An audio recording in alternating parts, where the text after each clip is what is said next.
Speaking, professional communication can be divided into two categories, spoken and written. Effective professional verbal communication includes the ability to speak fluently, to be succinct yet thorough, to exude confidence, and to communicate in a manner appropriate for the occasion. The style of verbal communication used at a board meeting is different from the style of verbal communication that is appropriate for a working lunch, or when you're working as a customer service representative, or running into a colleague at an out-of-office event. An essential component of effective verbal communication is the ability to listen to comments from those you are communicating and to observe their reactions. Verbal communication is categorized into interpersonal communication and public speaking. The other form of communication is written communication. Professionals who excel at written communication understand how to use language to get their message across. They are efficient at utilizing all forms of grammar and punctuation to add in-depth meaning to their writing. There are a variety of types of written communication that includes letters, memos, project plans, policies, procedures, articles for general audience, technical scientific reports, studies and articles, so on and so forth. Now, each of these types of professional written communication require different technical literary skills. Now, we'll quickly go through the difference between spoken and written communication.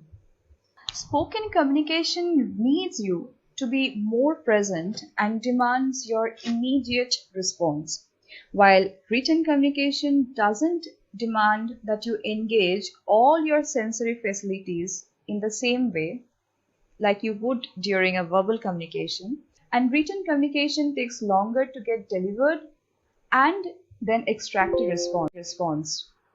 Spoken communication is more effective for scenarios which require immediate response, while written communication is more effective for scenarios which require follow-ups over a period of time. Spoken communication is not the preferred mode of documenting communication. You will not see professionals carrying recorders to meetings and one-on-one conversations, unless they're journalists, of course. While written communication, on the other hand, is the standard way of documenting communication, and that is also the reason that you should be extra careful while sending someone a mail, because it will become a point of reference for them in the future. Spoken communication has a human touch to it. You can say a lot from a person's non-verbal disposition, while written communication can be a little impersonal, and sometimes it is also a little vague if the context is not clearly stated. It is easier to convey the message when you're speaking verbally to your audience, because a lot of your non-verbal agents of communication also come into play. But while you're engaging with your audience in a written communication, there is always the risk of misunderstanding because written language has its own set of limitations. In spoken communication, body language plays an active role, while written communication relies only on written language, and you need to choose your words very carefully in that case. Now we'll